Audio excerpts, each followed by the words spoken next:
Sarianitas. And as always, I'm joined by my partner, Kevin Stone. It's been a few hours since you've seen our two beautiful faces. Kevin, how were you in the last 3 hours? Doing good, man. How are you?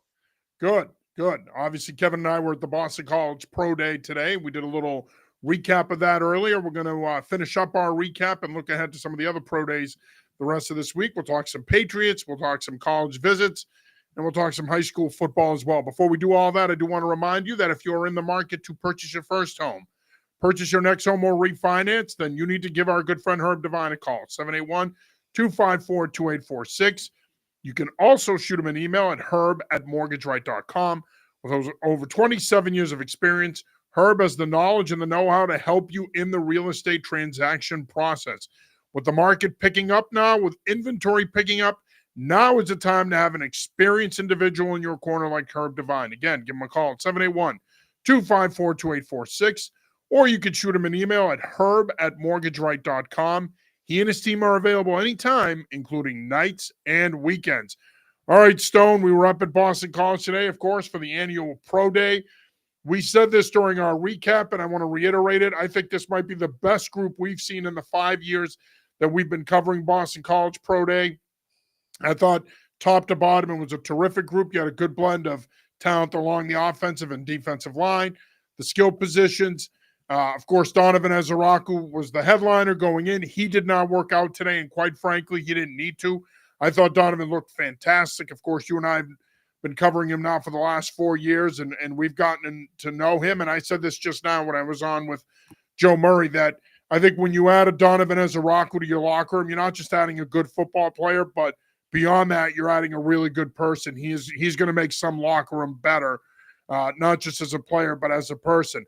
And of course, all eyes were on the offensive line. Drew Kendall, Ozzie Trapillo headlining that group. They had a pretty good on-field workout, I thought. Neither participated in the testing portion of the pro day.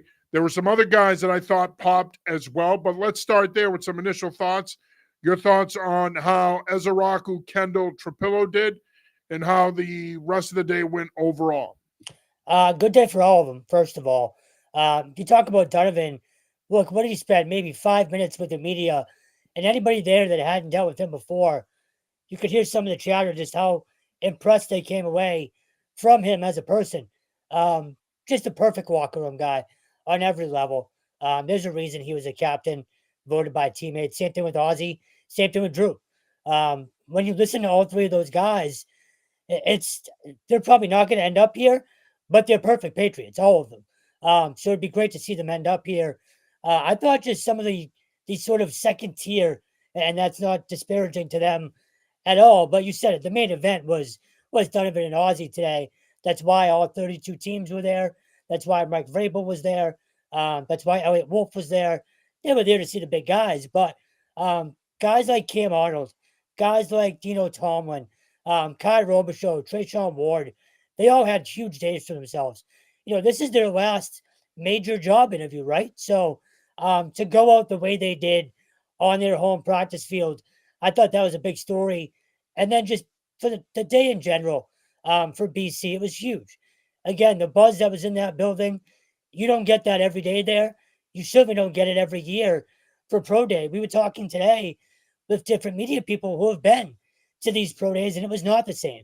There was not as much buzz. So I think that's a combination of the guys that were there, that people were there to see, as well as what's going on with BC and what Bill O'Brien was doing. So a good first day for New England Combine Week for sure. Yeah, no, it was a good day. It was a good day for Boston College football. It was a good day for the prospects. You mentioned the media that was there. You had a full complement of the local media that was there. All 32 teams had scouts and talent evaluators there.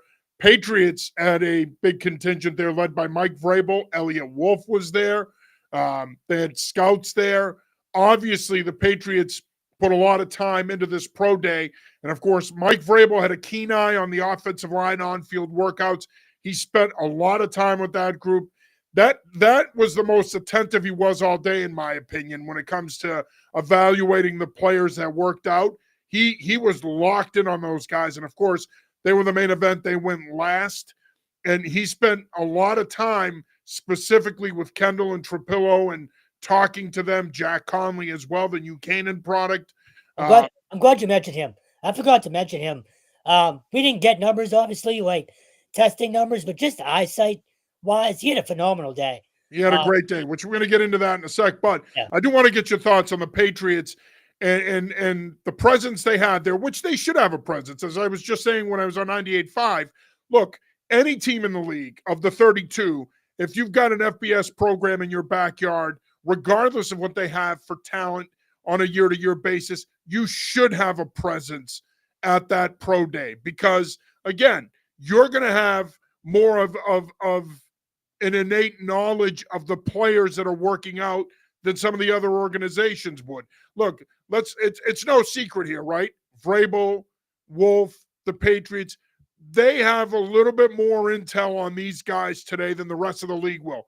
Just like the Pittsburgh Steelers will have a little bit more intel on guys at Pitt that work out on their pro day. The bottom line is there's obviously a staff connection there with Vrabel and Marone and O'Brien.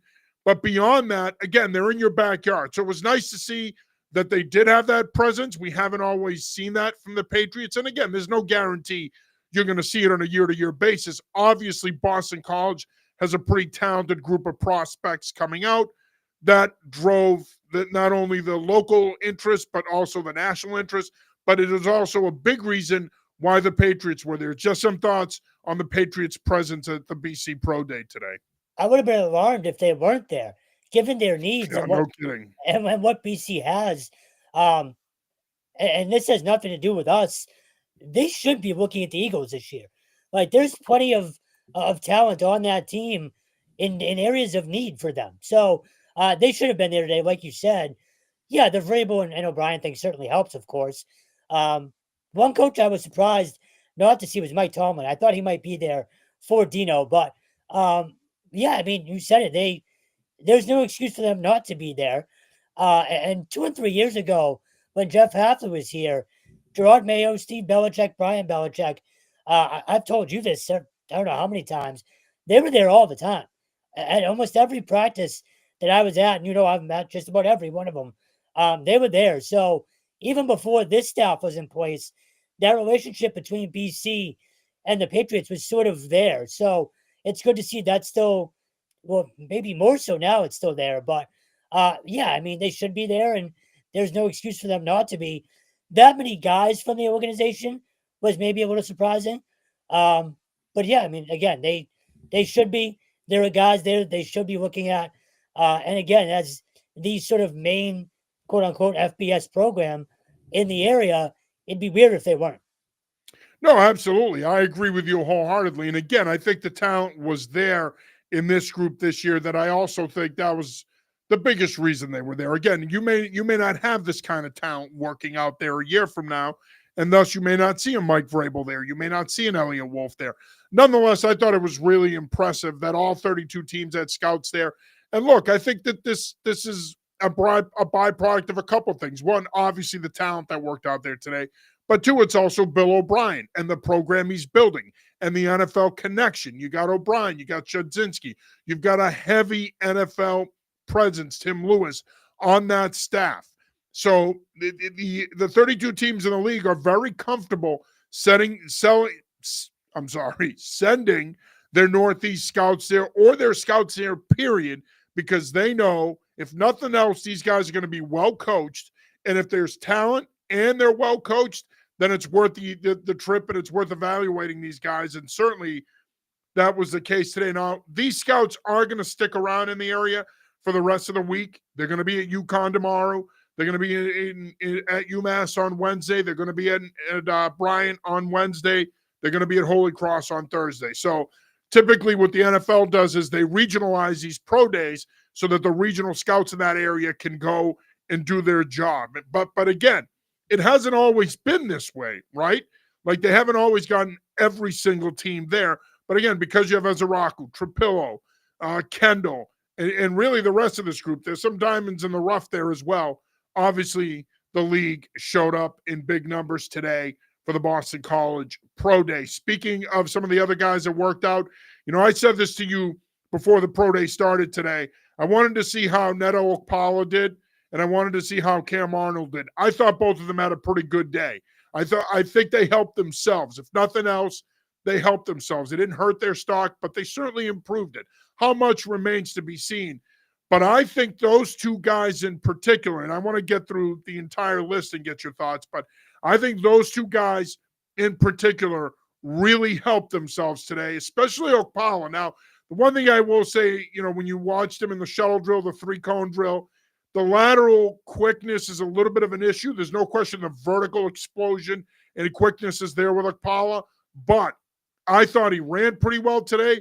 I thought he tested well, and I thought he moved pretty well in the drills portion. Also showed some pretty strong hands. Same thing with Cam Arnold, man, who, if you look at his BC career, starts at safety, ends up at linebacker, has had some injury issues, Kevin, but when he's been on the field, he's been a leader and he's been productive. Can say the same thing for Okpala, too.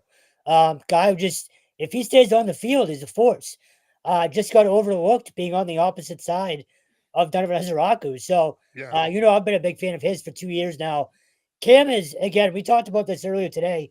He passes the eye test for sure. Oh, yeah. Just a freak athlete, specimen type of guy. So I thought his best performance, well, one was the 40. I don't remember him being that fast. And again, maybe it's because he's a linebacker and it's more, side to side, but he was moving today. And I thought that was impressive. The on-field drills for him, particularly like the backpedaling and catching the football. Again, we don't see him do it very often, but you saw the safety in him there today. So I'm with you. Two guys that should get a shot. So, those two guys. I'm just trying to think if there's anybody else. Kamari Morales. I thought he was pretty good today too. Didn't get a ton of attention at BC this past year.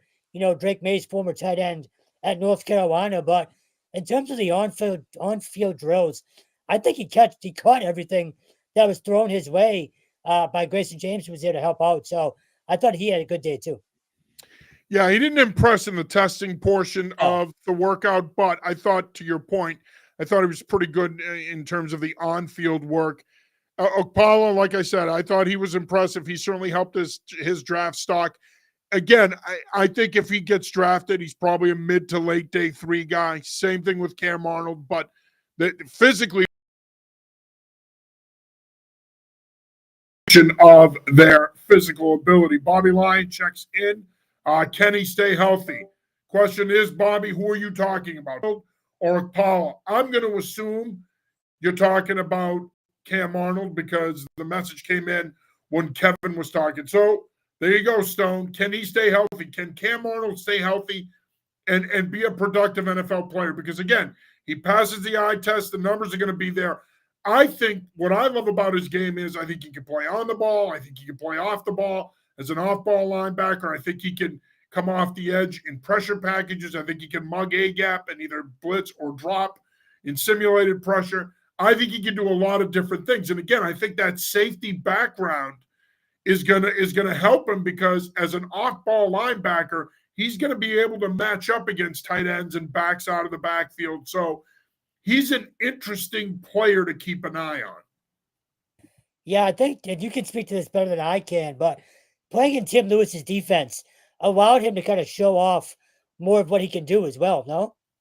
Oh, 100%. Look, Tim Lewis's scheme was the best thing to happen to guys like him and Ezeraku and Okpala because at its base, it's a 3-4, but there's so many different fronts and he moves guys around so much on the ball, off the ball, that he does a really good job of playing the guy's strengths. So a guy like Cam Arnold, if you watch his tape, you're going to like what you see because, again, Tim Lewis did a really good job of moving him around and using him in a myriad of ways. So absolutely, I think Lewis's scheme was tailor-made for the skill set of these guys.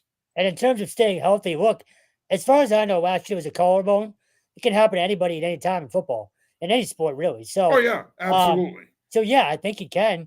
Okpala is more of a question for me, just because he dealt with more injuries than Cam did in his career. But if both those guys are healthy, you're going to hear their name on Sundays.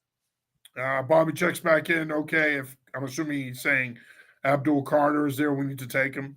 I think so. We've got about another month to talk about that, and what they should do it for. But if he's there, it depends on what happens with Will Campbell and Travis Hunter. I still think that their preference would be an offensive lineman or to trade down. I mean, again, if Abdul Carter is there, Elliot Wolf is on record as saying that they're going to take the best player available. He certainly fits that category, as does Travis Hunter. But again, we got the next month to bandy about what they're going to do and try to come up with a consensus. But yeah, I mean, if he's there and Hunter's gone and Cam Ward is gone, and let's say for whatever reason Will Campbell is gone, it makes a lot of sense to take an Abdul Carter at 4. Again, as I said yesterday on the Patriots Pulse show with John Lyons, you can never have enough pass rushers. We saw that in the Super Bowl with the Philadelphia Eagles. Thanks for checking in, Bobby. Greatly appreciated. A couple of other guys, Stone, that I thought really helped themselves today and certainly improved their draft stock. I thought Trayshawn Ward had a nice day. I thought he looked pretty smooth catching the ball out of the backfield. I think he's going to be one of those backs that's going to be either a second or a third back on a team. He's going to return kicks. He's going to play on special teams. But he's a guy that could potentially have a lot of value. He's explosive.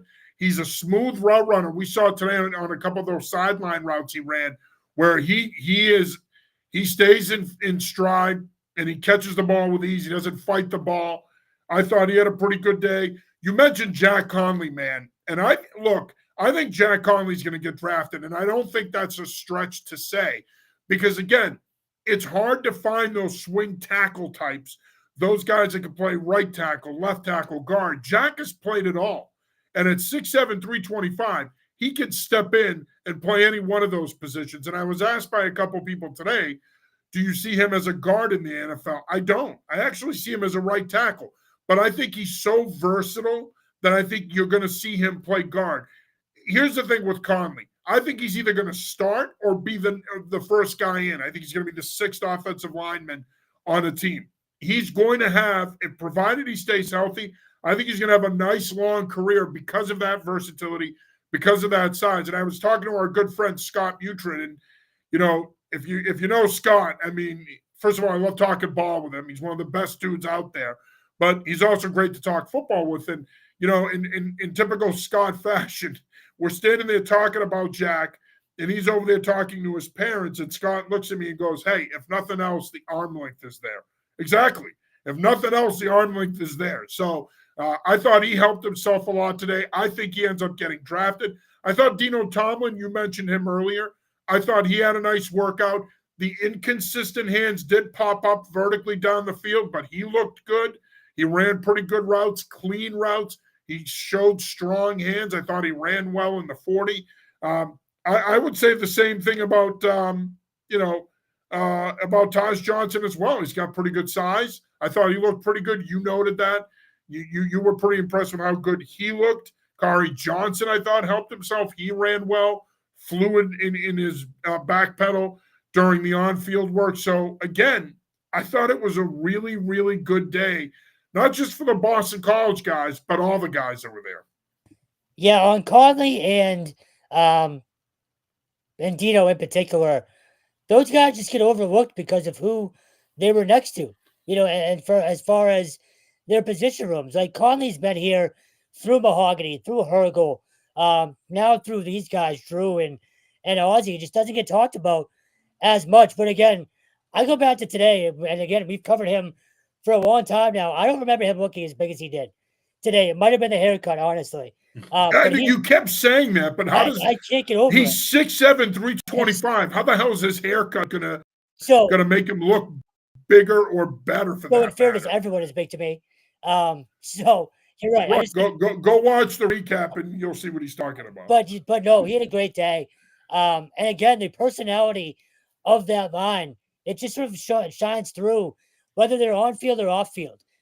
Just all good people in the locker room. The other thing I forgot to mention too, by the way, not to cut you off, great kids. You said this earlier, and I think it's so true. Great kids who went through a lot. Let's not forget how much this group struggled 2 years ago. They went through some growing pains. Ozzy, Drew, Jack, they went through some growing pains. Matt Applebaum comes back. They get Logan Taylor. He transfers in from Virginia, solidifies things. Kyle Hergel comes in. He solidifies things.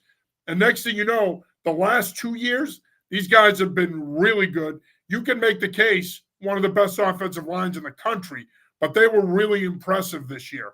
And they really, it all came together for them this year. You saw not just physically in terms of their development, but in terms of their play as well. Yeah, that's I was segueing to Matt Applebaum there. So that's perfect. He deserves a lot more credit than he gets. And it's good to hear. Now, granted, I asked him about it, but they'll be the first guys to point out Matt Applebaum being as important in their development as anybody.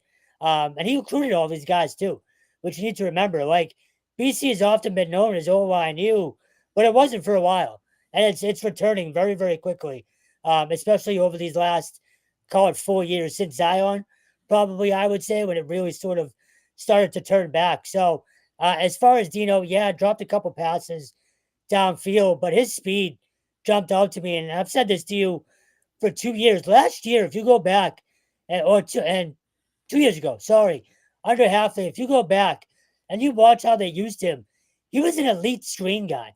Like if you get him the ball in space, he was gone for 10, 15 yards almost every time. So I think he can help someone. And then I want to go back to Morales as well. He was Drake's tight end at North Carolina. He was sort of an in-between target in the red zone last year. I think they could have used him a little bit more, and they did when Grayson James came out. But again, you saw it today. He's a big body, but he can catch the ball. I know you're not as high on him as I am, but it's just every single guy there, they had a chip on their shoulder, and you could tell. Like there was sort of that underlying "we'll show you" type of feel. I felt like among some of those guys, which again, it's pro day. They're supposed to sort of have that chip on their shoulder and that prove it mentality. But I just thought it was there a little bit extra today for some of those guys. Bobby Line checks back in. Thanks again, Bobby. He is a game changer. Of course, Bobby's talking about Abdul Carter. I agree. And I think he would help them a lot. He also says, love you, buddy. Back at you, man. I've known Bobby for a long time. Mike checks in. Mike Bonarigo, heard you on 98.5. Now I'm here for the first time. Good stuff. Hey, Mike, thanks for checking in, brother. Appreciate it. Appreciate the support. Hopefully we do enough here tonight that we can get you back to watching the show again next week. Again, thanks for checking in, Mike. Appreciate it as always.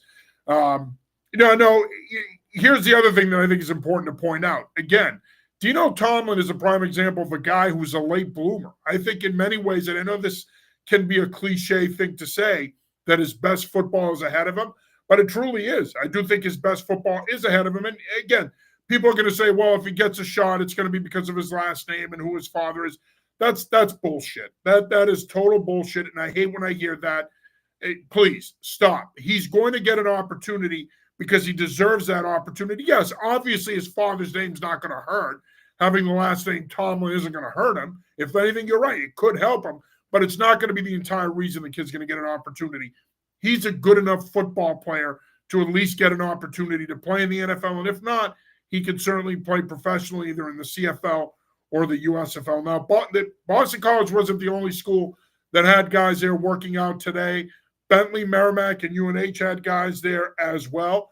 The guy who really impressed me was Cole Burdow from Merrimack. I thought he was really impressive. Now, he played tackle for the Warriors the last couple of years, but he profiles as a guard to me at the next level. But I was really impressed with him, Kevin. I thought he moved well. I thought he tested well.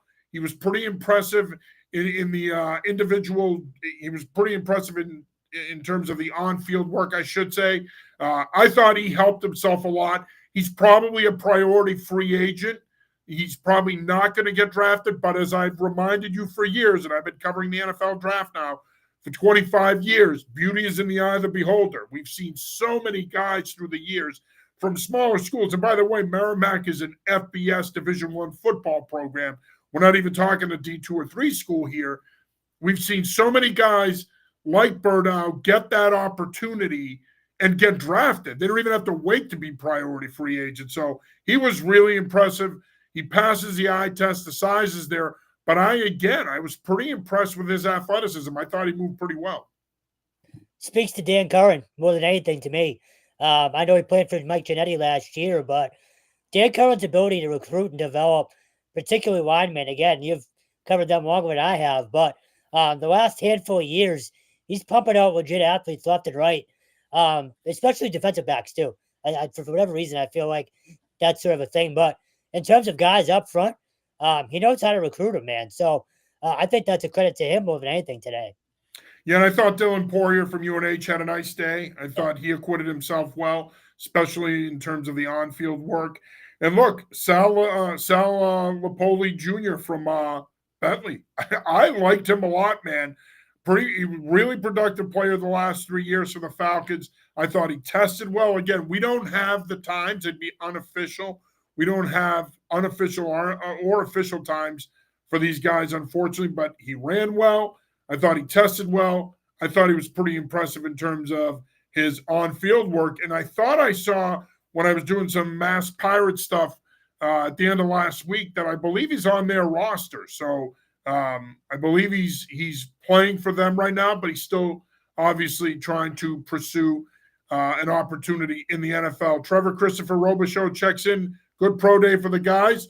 Trevor, any relation to Kai Robichaux? Because I thought he had a pretty good day today, especially in terms of the on-field work. I thought he did a really nice job catching the ball out of the backfield. We've said this about Kai now for a couple of years.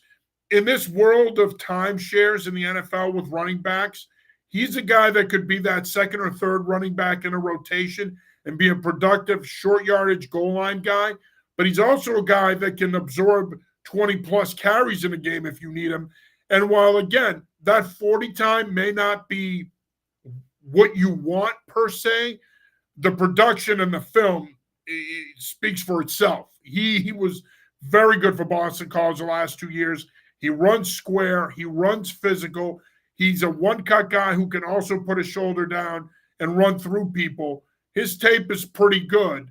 Forget about the numbers. The numbers may not reflect it in terms of the testing, but the size, the measurables, and the tape are good enough that he's going to get a shot to play on Sundays. Yeah, I think he's the definition of a workhorse, right? Like, just give him the ball 20 times, he's going to be fine. Dealt with a little bit of injury, issues here and there, but he's as reliable as they come. So another really good kid too. Like, we've talked to him a bunch, and just puts his head down, goes to work every single day. So and I also found it interesting. I don't know if you saw this. Vrabel talked to both running backs for a while after the on-field workout. I did see that. So look, it's another spot where you could see one of those guys ending up in the room. The Patriots need help there too. Yeah, and they could end up signing them as priority free agents. I think Robichaux is the more draftable guy of the two, but I think both of them and I think both of them are guys that could potentially find their way here. Who knows? You are watching / listening to the New England Football Show presented by Mortgage Right. I'm your host, Sean Serenitas. As always, I'm joined by my partner, Kevin Stone, and I do want to remind you that if you're in the market to purchase your next home, your first home or refinance, give Herb Devine a call, 781-254-2846, or you could shoot him an email at herb@mortgageright.com. He and his team are available anytime, including nights and weekends. Now, of course, today kicks off Pro Day week here in New England. The tour continues tomorrow down at UConn.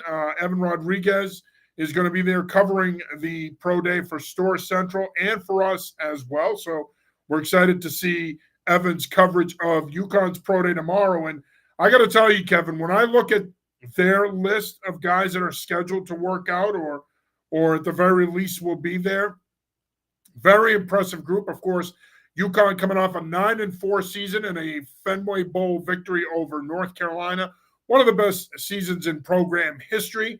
And they have a lot of guys working out that I think have an opportunity to play and be productive players. And just like Boston College with Bill O'Brien and that NFL pedigree, Kevin, UConn has that same advantage with Jim Mora and his NFL pedigree. It's a big selling point to young guys. And Coach O'Brien talked about that today.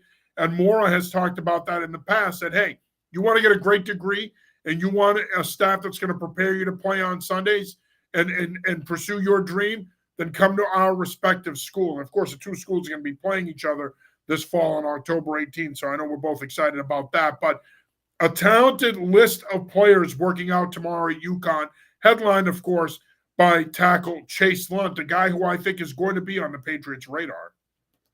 Yeah, I know we talk about buzz at BC. There's gonna be a ton of buzz at UConn tomorrow, and there has been for a few years now. Like if nothing else, Jim Moore has brought back buzz to that program, and a lot of it. So that's good to see. Just looking at the list right now, his line mate Val Sen. It's another big kid who it's the same thing as Ezeraku and Okpala, right? Just he gets overlooked because of who he's next to. So I'd expect him to have a pretty good day.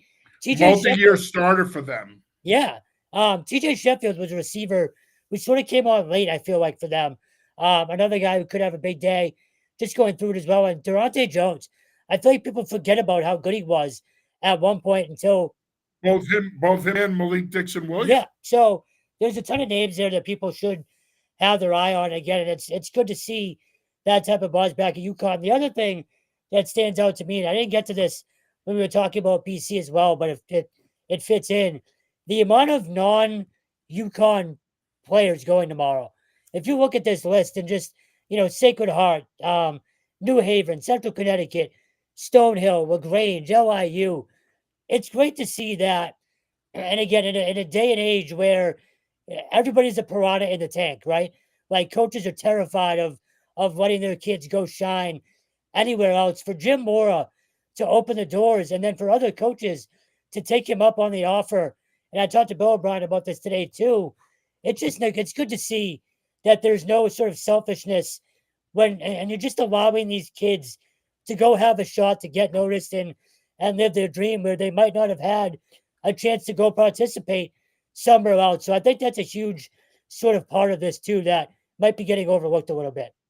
Yeah, and O'Brien talked about that, giving Lupoli and Poirier an opportunity to work out today. And you said it. I mean, there's a lot of guys with local ties that are going to be working out there tomorrow at UConn. Logan Tomlinson, of course, who played at Wesleyan, played at UNH the last 2 seasons. We had him on our Field of Draft show a couple weeks ago. Logan is working out tomorrow at UConn. A couple of guys that I actually coached against who played at Stoughton High School are also working out there tomorrow. Chris and Christian Ais, 2 really good players. Christian is a defensive back. Chris is a running back. They were dudes at Stoughton High School. I coached against them during that fall 2 season in 2021. A couple of other guys that are non-UConn guys to keep an eye on. They're going to work out tomorrow. Tyreek Brown, an edge out of Sacred Heart. Really productive player, good player for Mark Knopfrey the last 3 years. Dan Totley, defensive tackle from Central Connecticut State, is another player to keep an eye on. He's going to work out tomorrow as well. And Central Connecticut's going to have about 4 or 5 guys that are working out.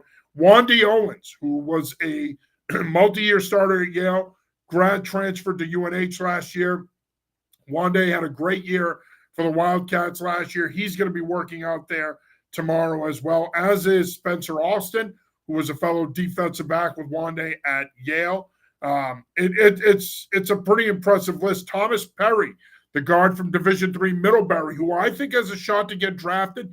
He impressed people at the East-West Shrine game. He's going to be working out there tomorrow down there in Connecticut. But getting back to UConn, a couple of guys that I think it's important to point out, if you're looking for guys to follow tomorrow to see how they do. Obviously, Chase Lunt, I think he's a top 75, top 80 pick in this draft. I think he should be off the board by the end of the 3rd round. You mentioned Valentin Sen, multi-year starter at left tackle for the Huskies.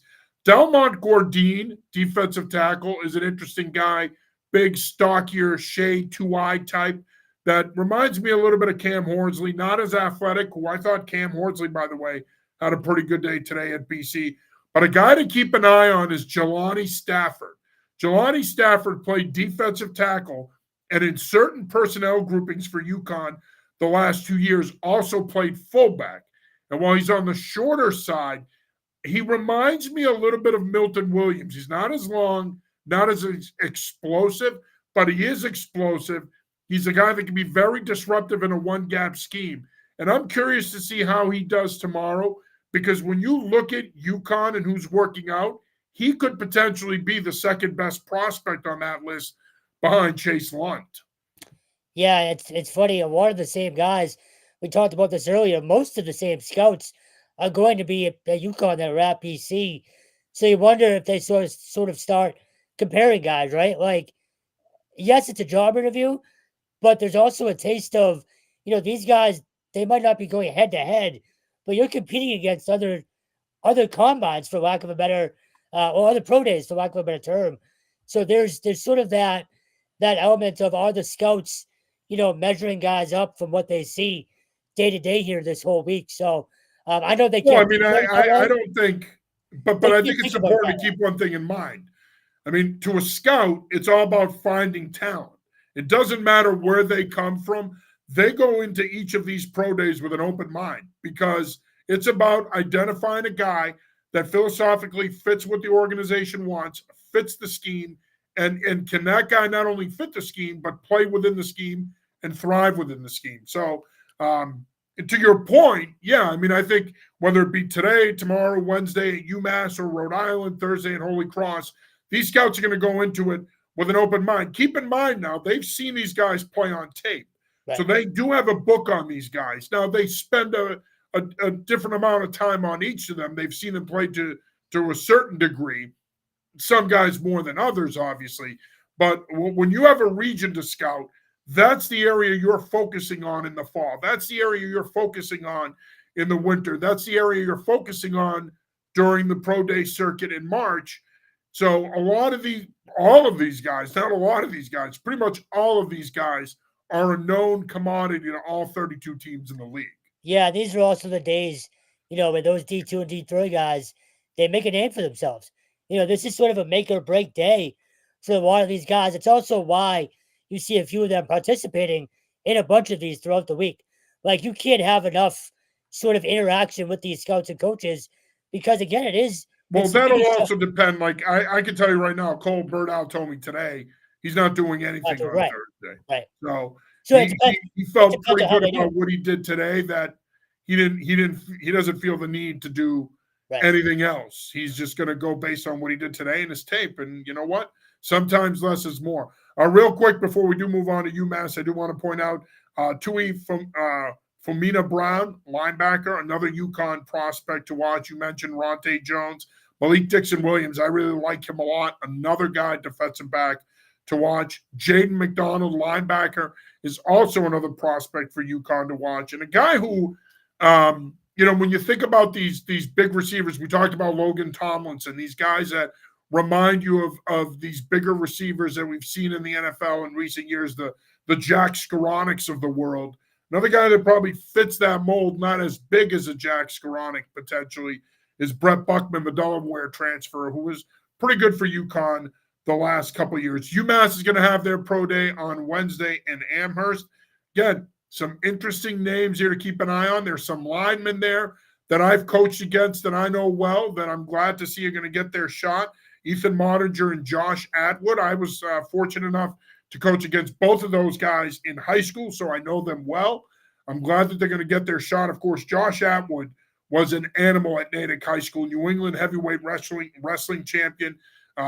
Went to UMass as a defensive tackle, switched to center. He's been pretty good for the Minutemen the last 2 years. Mottinger is a guy that's got a lot of physical tools. He has some length to him. He has some bend to him. He's a guy to keep an eye on. Both of them are going to be priority free agents who are probably going to get a rookie minicamp tryout, but they could certainly help themselves on Wednesday. A couple of other guys that I'm curious to see how they work out, and Andrew Gwynn is going to be there for us on Wednesday. Arsheen Giles, the former Sacred Heart Pioneer, who originally transferred to URI last year, then transferred to UMass. I want to see him work out, man. You're talking about a guy who's 5'9", $180. He has elite level cover skills.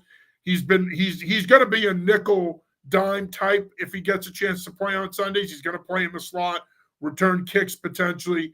But he had a really good career at Sacred Heart. He followed that up with a really good year last year at UMass. I'm curious to see how he does. Same with Lake Ellis, the former Bryant corner who also transferred to UMass. And Teray Powell, a guy who was a multi-year starter at UMass at safety, guy who I think has some pretty good instincts, pretty good range, and I think he could impress scouts on Wednesday as well. So Jacoby Keeney-James, who had a big year for UMass, he was their best receiver last season. He's also scheduled to work out on Wednesday. Really like him as a route runner, really like him after the catch. He doesn't fight the ball in contested catch situations. He's got pretty strong hands. He's another guy to keep an eye on. Yeah, this is going to be a pretty good group working out for UMass as well. Yeah, I'm glad you mentioned the DBs. Like, UMass hasn't really been considered shut down by any means the last handful of years, but they have defensive backs. You mentioned Powell. You met Michael Opong is another one. I'm curious to see how he does as well. But you mentioned him, Tyler Rudolph. Another guy. It's just Yeah, there's a lot of names on this list that again just didn't get much attention because of where they went. So it's again their opportunity to show out tomorrow. The tight ends are what I'm most curious about, particularly Mazzotti. Just so versatile in so many ways for that team. So he might have a big day along with Jake Orlando too. And you mentioned Atwood. I was lucky enough to cover his entire career at Natick when I was working for the Metro West Daily News, and um, Beast is not fitting for what he was. Just an absolute monster. And he's been a heart and soul guy for UMass too. Like in a time of kids transferring when stuff gets hard, he's gone through all the crap there, through all the crap, through all the. I think he's had 3 coaches, if I'm not mistaken. I think he went through Bell, Brown, yeah, and no. Yeah, and Bell recruited him there. He played for yeah. Bell Brown, and well, I mean, So no, too, yeah, two. He didn't play yeah. for. He played for Bell and Brown. He's obviously not going to play for Harris Simiak, but But he's one of the kids that just took all the way to crap. count Stone. 3 coaches. Hey, math is not my strong suit, clearly. But no, that's a kid who's earned any opportunity he gets. And again, especially in a day and age where kids quit when things get hard, he did not go anywhere when he easily could have, easily could have gone probably, to a bigger name school. Um, but just to see that, I hope he has a big day tomorrow because he deserves it. But again, UMass not considered shut down for defense by any means lately, but there's going to be a lot of guys on that side tomorrow that impressed too. Yeah. Macklin Ayers, a linebacker who transferred in from Dartmouth last year, is another name to keep an eye on at that pro day on Wednesday as well at UMass. Quick story about Josh Atwood. In 2018, when I was the offensive coordinator at King Philip, we played Natick in the second round of the playoffs. And going into that game, I told our offensive line, look, he's the best defensive player we're going to see all year. He's the best defensive lineman you're probably going to play in your career against. He can kick any one of your asses. He's the New England heavyweight wrestling champion. If any of you were to fight him one-on-one, I'd put everything I own on him. He'd kick your asses. We can't beat this guy. He's Drago. I'm not even sure where Rocky, I told them. I said, but here's what we're going to do. We're going to outsmart these guys because we know that Natick isn't going to – they're not going to flop him. He's going to play to the strong side the entire game. So what we did is we went unbalanced and ran weak the entire game. Natick never moved him. He was a non-factor. We wanted to play against North Andover in the Super Bowl. So that's my Josh Atwood story. He didn't hurt us that night because we didn't run at him, because we knew we couldn't block him. So I'm like, you know what? I'm not beating my head against the wall tonight. Why even bother? I'm just somebody's gonna be the sacrificial lamb. Just get in front of him, get your ass kicked for 4 quarters. But if we win, it'll be worth it. We'll just run away from him. And you know what? They never adjusted. They never moved him. And so we ran away from him. And we won. So there you go. That's my Josh Atwood story. And that's why football is the greatest game on earth. Of course, on Wednesday as well, real quick, you're going to have the Rhode Island Pro Day, which is going to feature Bryant and URI. The Rams have several players that are going to be working out on Wednesday. Chief among them, Malik Grant, the former Sacred Heart running back. He's going to work out. Cornerback Freddie Malay is going to work out. Another former Sacred Heart pioneer, Carson Primrose, the defensive tackle. He's going to work out as well. Deion Silas, Tommy Smith, Wesley Neal, the defensive tackle. He's going to work out there as well. So those are some of the URI guys that are going to work out at that pro day. Landon Ruggieri, the wide receiver from Bryant, one of the best receivers in FCS football statistically last year. He was a dude for the Bulldogs in what was a long season.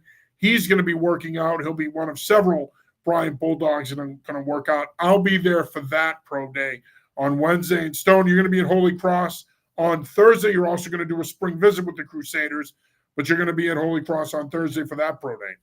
Yep, they're going to be sick of me by about 4 o'clock, but no, how I feel.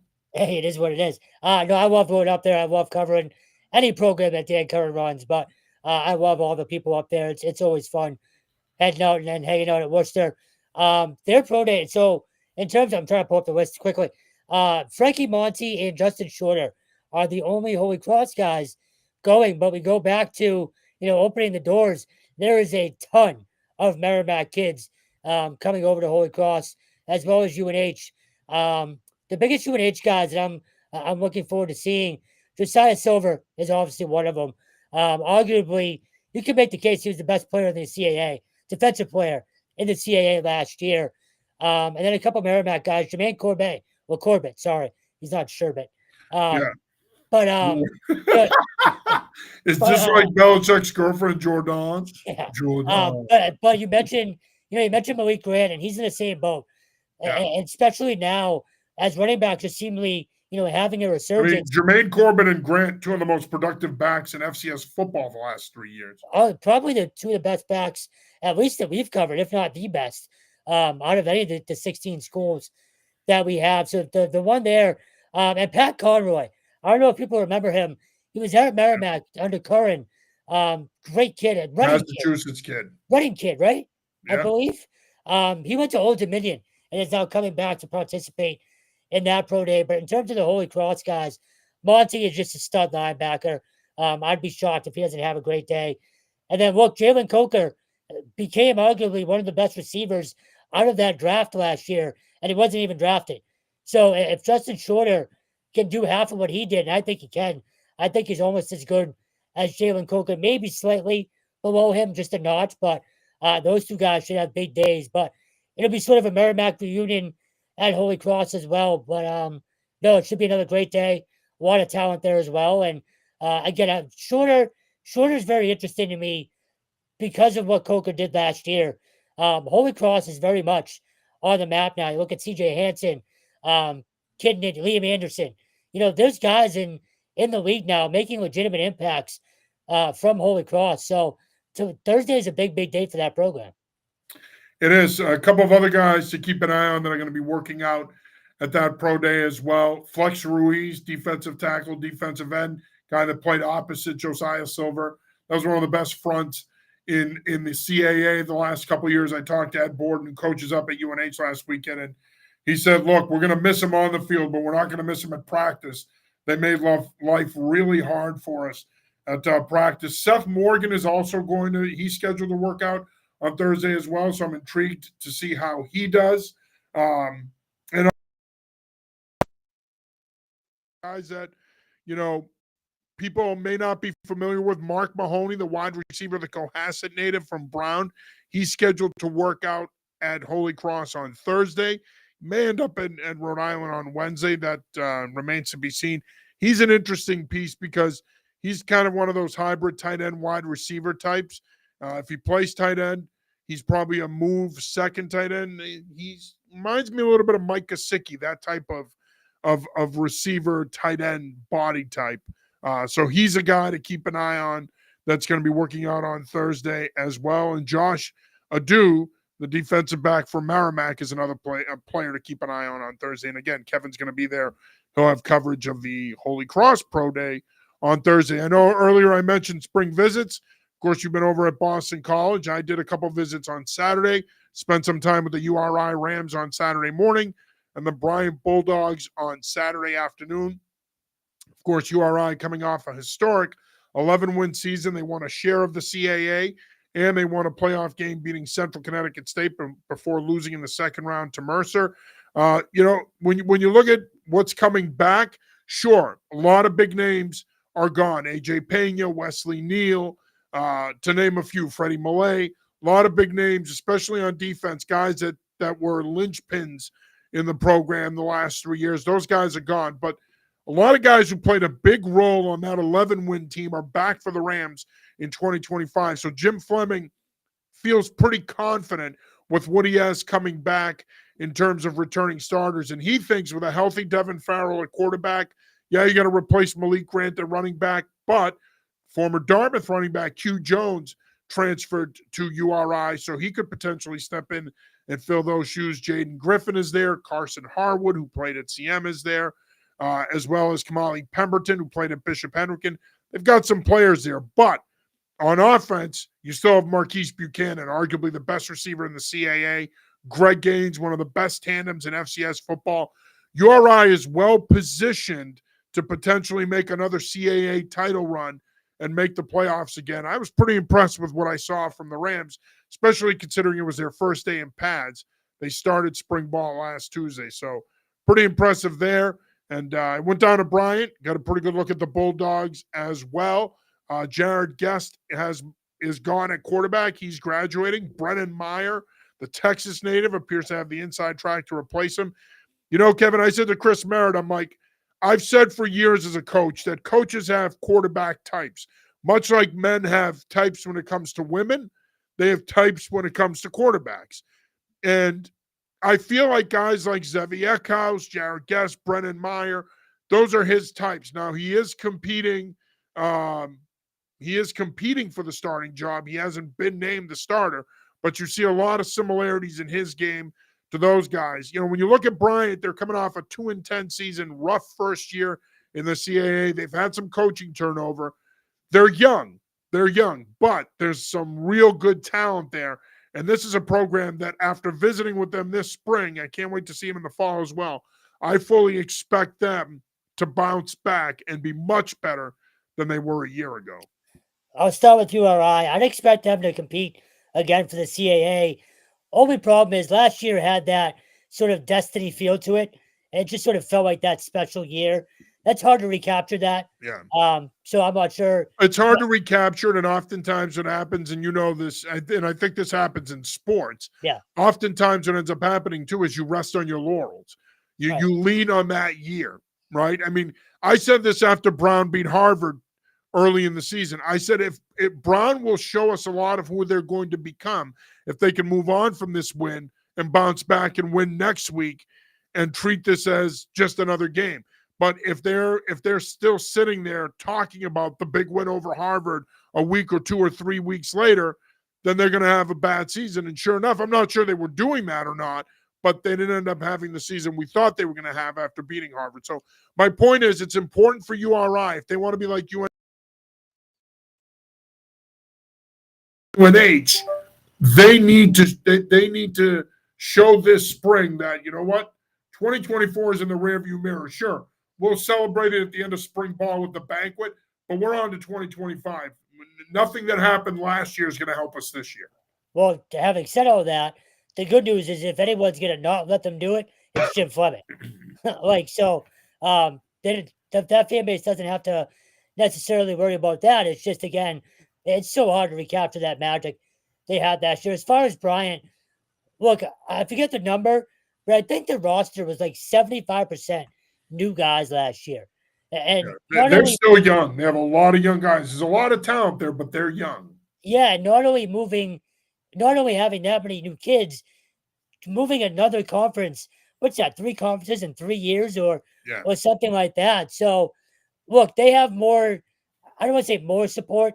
3 conferences in 4 years. They went from the NEC to the Big South to the CAA. It's a lot of movement. Yeah. So, look, I don't want to say they have more support than any other program in the area, but they are fully supported. Like that entire program has everyone behind them, facilities, everything. So, if anyone can bounce back and sort of get things on the right track and where they want to go and ultimately be competitive in the CAA, it's Chris Merritt and Bryant. You've known him much longer than I have. He builds winners. His programs consistently get better as time goes on. So, do they take a step forward this year? It's hard to say. Again, they're still very young, like you said. But year 2 in the system with a lot of guys who know what the expectations now are under Merritt and that staff, I could see them winning a few more games this year. Yeah, we've got a lot of spring visits still to go. Of course, you're going to be at Holy Cross on Thursday. We've got a UMass spring visit coming up. Harvard UConn on Saturday. coming up. Harvard on Saturday. We've got a lot. Brown starts next week. So we're also looking to get to Yale and Sacred Heart. We've got a lot of spring visits. We're still trying to see if we can get a spring visit up at Maine, UNH. So a lot of spring visits coming up. As always, make sure you're following along on all our social media and make sure that you're subscribing to anyfootballjournal.com where you can get the best college football coverage in New England. Before we go here, a couple of big high school nuggets, or some big high school news, I should say. Brian Vaughn has left Lynn Classical. He is now the new head football coach at Arlington Catholic. It is Vaughn's 5th head coaching job. He takes over a beleaguered program. Arlington Catholic has not been very good in recent years, and coming off of back-to-back 1-10 seasons. But Vaughn has assembled a pretty good staff, and I think if he is given the time to build a program there, we saw him do it at Lynn Classical, where he turned that program around. He's a guy that has proven he can rebuild programs. Looks like he's got a big job on his hands, though, with Arlington Catholic. So for me, let me ask you this: why have they been so down for a program again that's in arguably the best conference in Massachusetts? How does he turn that around? Because 1-10 it's hard to fix. It is. I mean, I do think that the one, I don't know if I want to call it an advantage. I mean, if you ask public school coaches, they might tell you it is. But I think the one advantage he will have at Arlington Catholic is he'll be able to bring in the kind of kids he wants to turn the program around. Again, let's not sit here and pretend like recruiting. He knows that. You don't leave Lynn Classical to take over at Arlington Catholic, a program that has really struggled in recent years, if you don't have a vision for that program. So I think that's part of his vision. And again, Brian, he probably doesn't even remember this. I coached Brian briefly with the Quincy Granite semi-pro football in the late 90s, early 2000s. He's a hell of a back, all-time leading rusher, by the way, at Northeastern. So he knows how to, he knows how to win. And I think that when you're in a program where you can really hone in on the type of kids you want to play for you, i.e. recruit, let's call it for what it is, I think that will help you. Again, I'm not saying Brian's going to recruit. I don't want to speak for him, but that is an advantage you have with Catholic schools, where you could sell the school, you could sell the program, and that could put you in a position where you can get kids that will help you turn it around.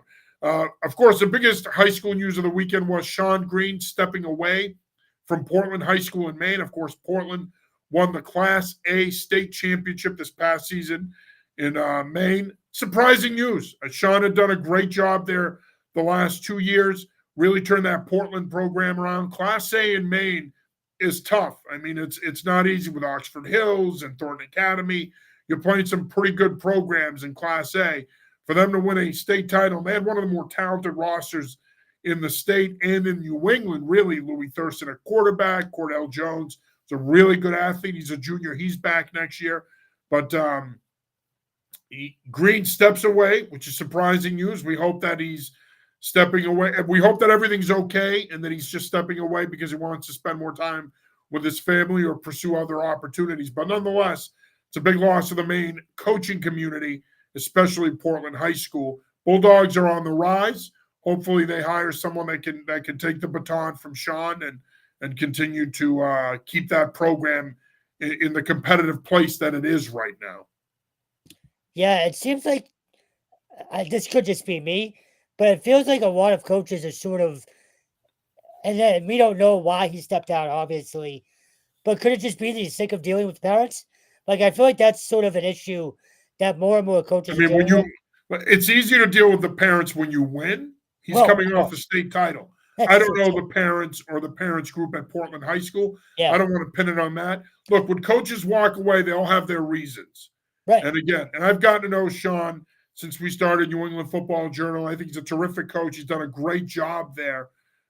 Again, winning a state title in Class A in Maine is not easy. Thornton Academy has dominated the upper echelons of Maine high school football through the years. But nonetheless,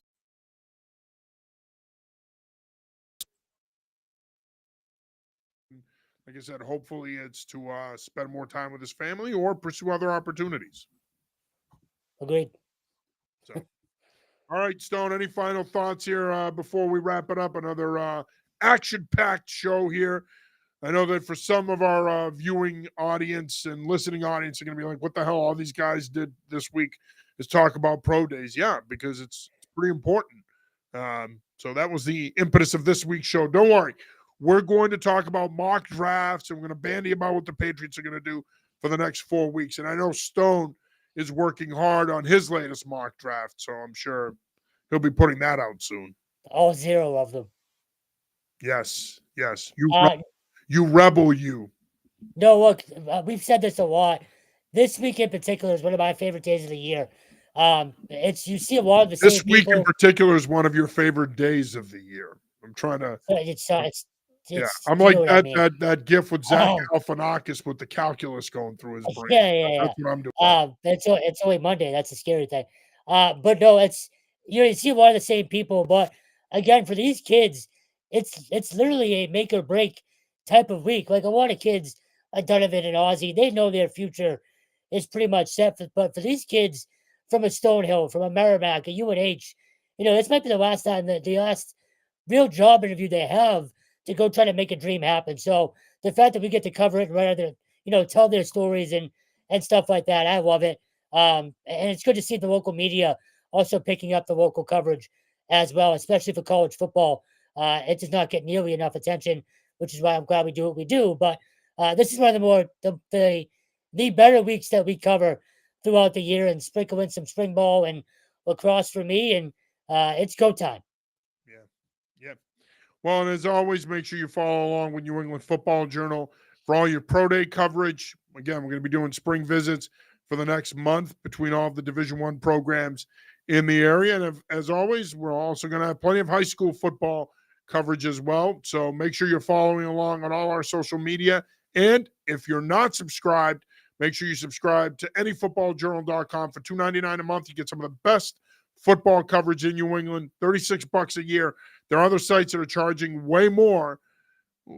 We'd like to think that we're a bargain. So again, anything you can do to help us get to the next level here and continue to provide some of the best football coverage in New England, please subscribe. Again, $2.99 a month for New England Football Journal. It's worth every penny because, again, what we're making now, we put back into the business. We put back into our coverage.